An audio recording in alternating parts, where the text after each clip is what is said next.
Bienvenidos y pasen adelante, porque hoy vamos a dar paso al experimento del pequeño niño Albert. Este experimento proviene de una época en la que no estaba bien definida la ética científica. Las investigaciones procedían entonces sin muchos reparos, intentando apenas no cometer un crimen, tal cual lo describía la ley, en el sentido ser voluntario. No moría o no resultaba herido gravemente, pues entonces todo lo demás se hacía en nombre de la ciencia. Sí, eran otros tiempos que no necesariamente eran mejores que los de hoy, porque ahora considero que quizá se debería tomar algunos riesgos como para que la cosa avance.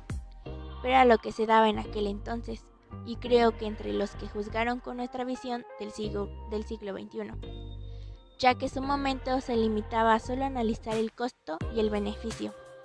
Se creía que era algo bueno, que el progreso valía el sacrificio. En psicología existe una escuela llamada la escuela conductista. La escuela conductista es un enfoque de la psicología científica que sienta sus bases en que la conducta humana se puede explicar en relación a estímulos y respuestas. Uno de los fundadores de esa escuela es el psicólogo ruso Ivan Pavlov, cuyo experimento, conocido como el perro de Pavlov, demostró que un ser vivo, en este caso un perro, podría ser condicionado a sentir hambre a través del sonido de una campana, siendo el sonido de la campana el estímulo y la salivación del perro la respuesta. El experimento es bastante conocido como para entrar en detalles, ¿no?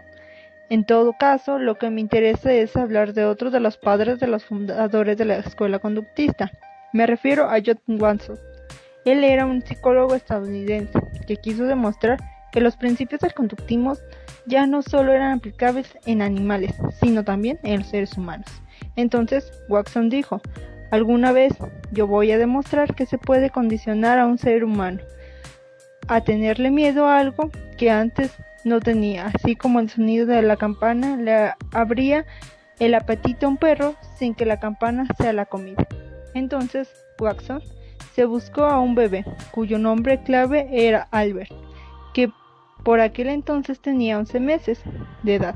Este bebé ya había sido examinado y se demostró que tenía una gran estabilidad emocional.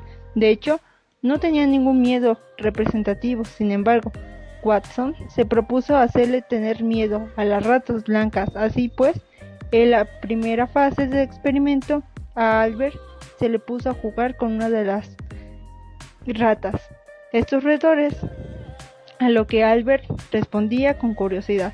De hecho, parecía disfrutar de la presencia del animalito. Sin embargo, en la segunda fase del experimento, cada vez que aparecía el animal, Watson hacía sonar un gong gigante, con un sonido estremecedor, que asustaba al pequeño Albert. Cada vez que aparecía la rata sonaba ese sonido estruendoso, y conforme fue pasando el tiempo, el niño fue relacionando el ruido ensordecedor con la presencia de la rata, hasta el punto que no hacía falta siquiera que suene el gong para que al verle comenzara a tener miedo el animal, aun cuando tiempo atrás parecía disfrutar de su compañía. Lo curioso del caso es que ese miedo condicionado no solo estaba presente frente a la rata blanca. Albert también empezó a tenerle miedo a otros animales parecidos, como los conejos o perros, e incluso a un sujeto con una máscara de roedor. Al final, según la mamá del propio Albert, le tenía miedo incluso hasta Santa Claus.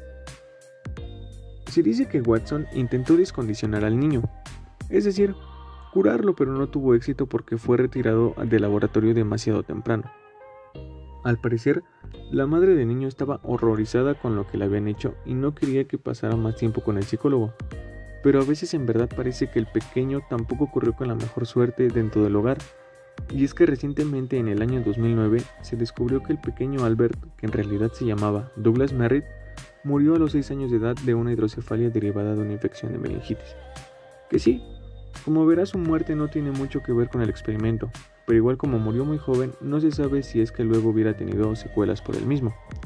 A mí me resulta particularmente interesante el experimento de Watson porque creo que ayuda a explicar cómo se generan los miedos en la infancia y por qué muchas veces los padres tienen mucha responsabilidad en ello. Pues en el análisis experimental justamente se llega a estudiar las relaciones entre personas y sus comportamientos debido a una autoridad que puede llegar a tener.